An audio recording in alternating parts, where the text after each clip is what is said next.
اور دوسری باجا کی موسیقی تھی۔ اس کو اپنی حالت کی سمجھ بھی ہو گئی تھی۔ وہ قریباً 14 فٹ کی پہاڑی سے نیچے کی طرف دیکھ رہی تھی۔ سب کچھ سفید تھا۔ بہت سارے لوگ آگے پیچھے چل رہے تھے۔ اس نے سانس بھر دیا۔ وہ لوگ فان اور ڈرائیڈ یعنی جنگل کے اچھے جن تھے۔ شروع میں ان کے چلنے کی سمجھ نہیں آئی اور پھر اس کو معلوم ہوا کہ وہ ناچ رہے ہیں، اور وہ بھی کوئی نہایت پیچیدہ اور مشکل سے سمجھنے والا ناچ۔ پھر اس کے ذہن میں آسمانی بجلی کی طرح خیال آیا کہ روشنی چاند کی روشنی ہے، اور سفید جو ہر جگہ نظر آ رہا ہے برف ہے۔ سمجھ آ گیا، اور وہاں کالے آسمان میں ستارے نظر آئے، اور ناچنے والوں کے پیچھے کی کالی کالی چیزیں درخت ہیں۔ اس کا مطلب ہے کہ ہم نہ صرف نچلی زمینوں سے نکل پائے ہیں بلکہ ہم نارنیا کے بیچ میں بھی پہنچ گئے ہیں۔ جل اتنا خوش ہوئی کہ وہ سچ میں اپنا ہوش کھو بیٹھنے والی تھی، اور وہ موسیقی جو کہ بہت جنگلی تھی پھر بھی اتنی تیز اور اچھی تھی کہ جس طرح کہ چڑیل کی موسیقی بری جادو سے بھری ہوئی تھی، یہ موسیقی خوش اور برکت کی جادو سے بھری ہوئی تھی۔ یہ سب کچھ بتانے میں بہت دیر لگتی ہے، لیکن ظاہر ہے کہ ہونے میں لمحوں کی بات تھی۔ جل پیچھے مڑ کر دوسروں کو بتانے لگی کہ کیا بات، سب کچھ ٹھیک ہے، ہم پہنچ گئے ہیں، ہم گھر واپس آ گئے ہیں۔ لیکن وہ کیا کہنے کے آگے اس لیے نہیں بولی کیونکہ ناچنے والوں کے ارد گرد بونے تھے، اور وہ سب برف کے گیند پھینک رہے تھے، وہی جو جل نے دیکھا تھا کہ سفید کچھ اڑ رہا ہے۔ وہ ناچنے والوں پر نہیں برسا رہے تھے بلکہ وہ ناچنے والوں کے بیچ میں سے پھینک رہے تھے، اور جہاں تک کہ ناچنے والے اپنی اپنی درست جگہ میں ہوتے تھے تو ان کو برف کے گیند نہیں لگتی۔ اس ناچ کا نام ہے برف کا بڑا ناچ، اور یہ ہر سال نارنیا میں پہلے اس رات کو ہوتا ہے جب زمین پر برف ہے اور چاند پورا ہے۔ اور یہ ناچ کے علاوہ کھیل بھی ہے، کیونکہ کبھی کبھی کوئی نہ کوئی ناچنے والا اپنی جگہ سے کچھ غلطی کرتا ہے، اور پھر وہ منہ میں برف کا گیند کھاتا ہے اور سب لوگ ہنستے ہیں۔ لیکن جب ناچنے والے ماہر ہیں اور بونے بھی مہارت سے گیند پھینک رہے ہیں تو پھر گھنٹے بھی گزر سکتے ہیں جب کسی کے منہ میں گیند نہیں لگتا، اور جب رات اچھی ہو اور الو اپنی آوازیں نکال رہے ہیں اور جنگلی احساسات ان کے خون میں چل رہے ہیں، تو یہ کھیل طلوع آفتاب تک بھی چل سکتا ہے۔ کاش آپ کو دکھانے کا موقع مل جائے۔ جل کیا پر اس لیے رک گئی کیونکہ ایک بڑا برف کا گیند ناچ کی دوسری طرف کے ایک بونے کے ہاتھ سے اور ناچنے والوں کے بیچ میں گزر کر اچانک جل کے منہ میں لگ گیا۔ جل ناخوش نہیں ہوئی، بے شک 20 برف کے گیند بھی اس وقت اس کو ناخوش نہیں کر سکتے تھے، لیکن آپ جتنا خوش کیوں نہ ہو، آپ برف کے گیند میں سے بات نہیں کر پائیں گے۔ اور جب مشکل سے منہ صاف کر دیا تب خوشی کے جذبے میں اس نے دوسروں کو یاد نہیں کیا، اور وہ سوراخ میں سے باہر جھک کر ناچنے والوں کو چلانے لگی، بچاؤ بچاؤ، ہم پہاڑ میں پھنس گئے ہیں، آؤ اور ہم کو نکالو۔ ناچنے والے نارنین لوگ جنہوں نے غور نہیں کیا تھا کہ پہاڑی میں سوراخ ہے گھبرا گئے، اور ان میں سے بہت کو معلوم نہیں ہو رہا تھا کہ آواز کہاں سے آ رہی ہے، لیکن جب ان کو جل نظر آئی تب وہ ایک دم سے اس کے پاس دوڑے اور دہلان پر چڑھ کر انہوں نے اس کے ہاتھ پکڑ کر اس کو سوراخ میں سے نکال دیا۔ وہ پھسلتی پھسلتی نیچے آ گئی اور پھر ان کو کہنے لگی، جلدی جلدی دوسروں کو نکال دیں، پہاڑی میں 3 اور ہیں اور 2 گھوڑے، اور ان میں سے ایک شہزادہ ریلین ہے۔ وہ ابھی ایک ہجوم کے بیچ میں تھی، کیونکہ ناچنے والوں کے ساتھ بہت سارے اور تھے جو ناچ دیکھنے آئے تھے، جنہیں جل نے پہلے نہیں دیکھا تھا۔ پیڑوں میں سے گلہریاں تھیں، الو بھی تھے، کانٹے والے چوہے، ریچھ اور بجو بھی تھے۔ ایک بڑا چیتا آ گیا تھا اور اس کی دم خوشی سے ہل رہی تھی، لیکن جیسے ان کو جل کی بات سمجھ میں آئی، وہ سب حرکت میں آ گئے۔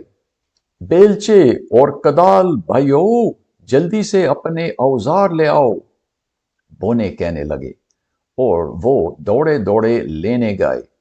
کچھ زمینی چوہوں کو جگاؤ، وہ کھدوائی میں ماہر ہیں، کسی نے کہا۔ کیا اس نے شہزادہ ریلین کا ذکر کیا تھا؟ کسی نے کہا۔ ہش، چیتا نے کہا، بیچاری بچی پاگل ہو گئی ہے، وہ پہاڑ کے اندر گم تھی۔ تو کیا حیرانی کہ ایسا ہوا ہے، اس کو معلوم نہیں کہ کیا کہہ رہی ہے۔ جی ہاں، بوڑھے ریچھ نے کہا، اس نے کہا کہ شہزادہ ریلین گھوڑا ہے۔ نہیں نہیں، اس نے وہ نہیں کہا، ایک گلہری کہنے لگی۔ جی ہاں، وہی کہا تھا، اس سے زیادہ ہوشیار گلہری کہنے لگی۔ یہ بالکل سچ ہے، بے وقوفی نہیں کرنا، جل نے کہا، کیونکہ اس کو سردی اتنی لگ رہی تھی کہ اس کے دانت آپس میں لگنے لگے۔ اچانک ایک ڈرائیڈ نے اس کے اوپر نرم پشم کا چوغا پھینک دیا، جو کسی بونے نے چھوڑ دیا جب اپنے اوزار لینے چلا گیا۔ ایک فان وہاں چلا گیا جہاں آگ جل رہا تھا کہ جل کے لیے گرم چائے تیار کریں، لیکن اس کے آنے سے پہلے تمام بونے واپس آ گئے اور ان کے ہاتھوں میں بیلچے اور کدال تھے، اور انہوں نے پہاڑی پر پورا حملہ کیا۔ پھر جل کو یہ آواز آئی کہ ہئی، تم کیا کر رہے ہو؟ تلوار نیچے کر دو، اور آرام سے جوان، آرام سے، اور وہ تو زور سے لڑنے والا ہے، کیا خیال ہے؟ جل وہاں دوڑی اور اس کو معلوم نہیں تھا کہ ہنسنا بہتر ہے یا رونا، کیونکہ سوراخ میں سے یوسٹس کا چہرہ نظر آ رہا تھا۔ وہ بے رنگ اور گندا تھا، اور یوسٹس کے دائیں ہاتھ میں تلوار تھی جس سے وہ ہر کسی کو مارنے کی کوشش میں لگا تھا۔ وہ اس لیے کہ یوسٹس کے گزشتہ چند منٹ جل کے تجربے کے مقابلے میں بہت مختلف رہا تھا۔ اس نے جل کو چلاتے ہوئے سنا تھا اور وہ غائب ہو گئی تھی۔ شہزادہ اور پرلگم کی طرح وہ بھی سوچ رہا تھا کہ کسی دشمن نے جل کو پکڑ لیا ہے، اور اندر اور نیچے سے یہ بھی نظر نہیں آ رہا تھا کہ وہ روشنی چاند کی ہے۔ اس کو کیا معلوم کہ وہ سوراخ کسی اور غار میں نہیں جاتا ہو، جہاں بھوت والی فاسفور کی روشنی میں خدا جانے کیا زمین کے نیچے کا مخلوق کسی کو پکڑنے کے انتظار میں ہے۔ اس کا مطلب ہے کہ جب پلگم کے پیٹھ پر یوسٹس چڑھ گیا اور وہ اس سوراخ میں سے اپنا سر نکال رہا تھا، وہ بڑی بہادری دکھا رہا تھا۔ دوسرے خود کرتے اگر ممکن ہوتا، لیکن سوراخ شہزادہ اور پلگم کے لیے زیادہ چھوٹا تھا۔ یوسٹس جل سے کچھ بڑا ضرور تھا، اور جب اس نے سوراخ میں سے دیکھا تب اس کا سر اوپر لگ گیا اور برف کے ساتھ اس کے منہ پر مٹی گر گئی، اور جیسے وہ نظر کرنا پایا اس کے پاس بہت سارے لوگ بھاگم بھاگ آتے نظر آئے، اور اس نے ایک دم ان کو بھگانے کی خوب کوشش کی۔ روکو یوسٹس، روکو، جل چلائی، یہ سب دوست ہیں، کیا نظر نہیں آتا ہے؟ ہم نارنیا میں پہنچ گئے ہیں، سب کچھ ٹھیک ہے۔ پھر یوسٹس کو سمجھ آ گیا اور اس نے بونے سے معافی چاہی۔ انہوں نے کہا کہ کوئی بات نہیں، اور پھر درجنوں ہاتھ اس کو سوراخ میں سے نکالنے لگے، وہیں جہاں انہوں نے چند منٹ پہلے جل کو نکال دیا تھا۔ پھر جل نے سوراخ میں اپنا سر ڈالا تاکہ دوسروں کو خوشخبری سنائیں۔ جیسے جل وہاں سے لوٹ گئی، اس کے پیچھے پرلگم کہنے لگا، بیچاری جل، یہ آخری حصہ اس کے لیے بہت زیادہ پڑ گیا ہے۔ اس کا ذہنی توازن نہیں رہا، وہ تصوری چیزیں دیکھنے لگی ہے۔ جل یوسٹس کے پاس گئی اور انہوں نے ایک دوسرے کا ہاتھ ملایا اور خوشی میں صاف اور آزاد ہوا کا بڑا سانس لیا۔ یوسٹس کے لیے ایک چوگا لایا گیا اور ان دونوں کے لیے گرم گرم چائے۔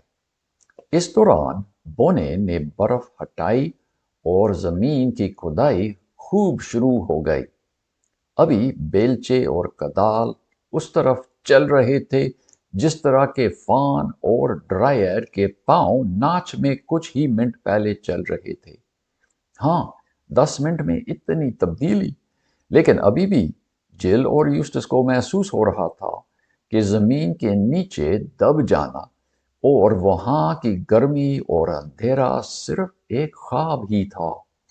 یہاں باہر کی سردی میں جہاں چاند اور بڑے بڑے ستارے، نارنیا میں ستارے ہمارے ستاروں کے مقابلے میں زیادہ نزدیک ہیں، اور دوستانہ ماحول اور چاروں طرف خوش چہرے ہونے کی وجہ سے زمین کے نیچے کی دنیا کا یقین کرنا مشکل تھا۔ اس سے پہلے کہ ان کی چائے ختم ہو جاتی، درجن سے زیادہ زمینی چوہے آ گئے۔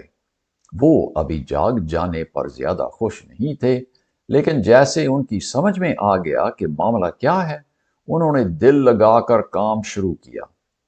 فان لوگ بھی کام میں لگ گئے اور گلہری خوشی سے یہاں اور وہاں چھلانگ لگاتے گئے، اور جل کو معلوم نہیں ہوا کہ وہ کیا کر رہے ہیں۔ ریچھ اور الو مشورہ دینے میں خوش تھے، اور وہ بار بار بچوں سے پوچھنے لگے کہ کیا غار میں آنا پسند کریں گے۔ وہاں سے آگ کی روشنی نظر آتی تھی تاکہ گرم ہو کر کھانا کھائیں، لیکن بچوں نے کہا کہ ہم اپنے دوستوں کو آزاد ہوتے ہوئے دیکھنا پسند کریں گے۔ دیکھیے، آگے پیچھے بھاگ دوڑ، مٹی نکالنا اور کھدائی کرنا۔ ہماری دنیا میں کوئی ایسا نہیں ہے جو کھدائی کا کام اس طرح کر سکتا ہے جس طرح کے نارنیا کے بونے اور بولنے والے زمینی چوہے کر سکتے ہیں۔ اور سچ میں ان چوہوں اور بونے کے لیے وہ کام نہیں، کھیل ہی ہے۔ ان کو کھدائی کرنا اچھا لگتا ہے، اور نتیجے میں کچھ ہی دیر میں اس پہاڑی کے ڈھلان میں بڑا سوراخ نکالا گیا، اور اس تاریکی میں سے چاند کی روشنی میں، جو کہ یقیناً خوفناک ہوتا اگر معلوم نہیں ہوتا کہ کون آ رہا ہے، پہلے لمبے لمبے ٹانگ اور نوکیلی ٹوپی والا مارش وگل، اور اس کے پیچھے 2 گھوڑوں کو لے کر شہزادہ ریلین خود آ گئے۔ جیسے پرلگم نظر آیا، لوگ چلانے لگے، کیا بات، یہ وگل ہے! بلکہ یہ تو پرلگم ہے، وہی پرلگم جو مشرقی دلدل میں رہتا ہے۔ تم کہاں سے آئے ہو پرلگم؟ بہت سارے لوگ آپ کو تلاش کرتے رہے ہیں۔ ٹرمپکن صاحب نے بھی پیسہ دینے کا وعدہ کیا ہے اگر کوئی آپ کو ڈھونڈ پائیں، لیکن یہ سب کچھ ایک دم خاموشی میں بدل گیا۔ اسی طرح جس طرح کے اسکول میں خاموشی پھیل جاتی ہے جب ہیڈ ماسٹر کمرے میں آ جاتا ہے، کیونکہ اب سب نے شہزادہ کو دیکھا تھا۔ کسی کو بھی شک کی گنجائش نہیں تھی کہ یہ کون ہے۔ یہاں کے جانور اور ڈرائیڈ اور بونے اور فان میں ایسے بھی تھے جنہوں نے اس کو دیکھا تھا جب اس پر جادو نہیں کیا گیا تھا، اور ان میں کچھ ایسے بھی تھے جن کو اس کے والد صاحب بادشاہ کیسپین کی جوانی یاد تھی۔ اور وہ جانتے تھے کہ یہ لڑکا اس کا ہم شکل ہے، اور اگر ایسا نہ بھی ہوتا تو مجھے یقین ہے کہ وہ اس کو پہچان لیتے۔ وہ اس لیے کہ حالانکہ گہری زمینوں میں رہ کر اس کا چہرہ زیادہ سفید ہو گیا تھا اور اب اس پر گرد اور مٹی تھی اور وہ بہت زیادہ تھکا ہوا تھا، پھر بھی اس کی کوئی خاص پہچان تھی۔ اس کے چہرے پر شاہی انداز تھا، جو کہ نارنیا کے بادشاہوں کو ہوتا ہے، جو ازلان کی مرضی سے شہنشاہ پیٹر کے تخت پر نارنیا کی بادشاہت کرتے ہیں۔ فوراً ہر ایک نے سر سے ٹوپی اتار کر گھٹنا ٹیکا، پھر ایک دم سے وہ تمام چلانے اور خوشی کے نعرے لگانے لگے اور چھلانگ اور ناچ اور ایک دوسرے کو گلے لگانا اور ہاتھ ملانا، اور اتنی خوشی کہ جل کی آنکھوں میں آنسو آئے۔ ان کی تمام کوششیں کامیاب رہیں، اور سچ میں نتیجہ ان کوششوں کے لائق بھی تھا۔ شہزادہ جی، برائے مہربانی، ایک بزرگ بونے نے کہا، وہاں غار میں کچھ کھانا تیار کیا گیا تاکہ ناچ کے تمام ہونے پر کھایا جائے، آئیے گا۔ خوشی سے بزرگ جی، شہزادہ نے کہا، اور سچ میں ہم 4 مسافروں کی بھوک کسی بھی شہزادہ یا جنگجو یا بڑا آدمی یا تو ریچھ سے زیادہ ہے۔ پوری بھیڑ غار کی طرف چلنے لگی۔ جل کو پدلگم کی باتیں سنائی دی۔ وہ کہہ رہا تھا کہ نہیں میری کہانی بعد میں، ویسے ہی مجھے کچھ خاص نہیں ہوا ہے، مجھے یہاں کی خبر سنائیں، آرام سے نہیں بتانا، پورا سنائیں جیسے بھی ہو۔ کیا بادشاہ کا جہاز کا حادثہ ہوا ہے؟ کیا جنگل میں آگ لگ گئی ہے؟ کیا اژدہا آئے ہیں؟ اور سب جانور ہنس پڑے اور کہنے لگے کہ یہ تو بالکل مارش وگل والی باتیں ہیں کیا؟ دونوں بچے اتنا تھک گئے تھے اور اتنے بھوکے تھے کہ وہ گرنے والے تھے، لیکن غار کی گرمی اور وہ خوش منظر اور پرچ پیالے آگ کی روشنی میں چمکتے ہوئے جس طرح کہ کسی کسان کے باورچی خانے میں ہوتا ہے، یہ سب کچھ دیکھ کر ان کی جان میں جان آ گئی۔ پھر بھی وہ گہری نیند میں ڈوب گئے کیونکہ کھانا تیار کرنے میں کچھ دیر ہوئی۔ اور جیسے وہ سوتے رہے، شہزادہ ریلین بزرگ جانور اور بونے کو اپنی کہانی سنا رہے تھے، اور ان سب کو ابھی سمجھ آ گیا تھا کہ یہ بری چڑیل، جو بے شک وہی سفید جادوگرنی تھی جس نے قدیم زمانے میں نارنیا پر بڑی سردی لائی تھی، نے کس طرح ریلین کی امی کو مار دیا اور پھر ریلین پر جادو چلائی۔ وہ یہ بھی سمجھ گئے کہ اس نے نارنیا کے نیچے سے کھودوائی کی تاکہ اس پر حملہ کر کے ریلین کے ذریعے اپنا راج چلائیں، ریلین کے نام سے لیکن سچ میں اس کو غلام بنا کر۔ اور کس طرح اس چڑیل کو معلوم نہیں تھا کہ سچ میں ریلین نارنیا کا راجا ہونے کا حقدار ہے اور بچوں کا اس میں حصہ، اور یہ بھی کہ چڑیل ہارفینگ کے دیو کے ساتھ ملی ہوئی تھی۔ اور شہزادہ جی، ان ساری باتوں کا سبق یہ ہے کہ سب سے بزرگ بونے نے کہا کہ وہ شمالی چڑیل جیسے بھی ہیں، ان کا مقصد ایک ہی ہوتا ہے، لیکن اس کو پورا کرنے میں ان کا طریقہ الگ الگ ہوتا ہے۔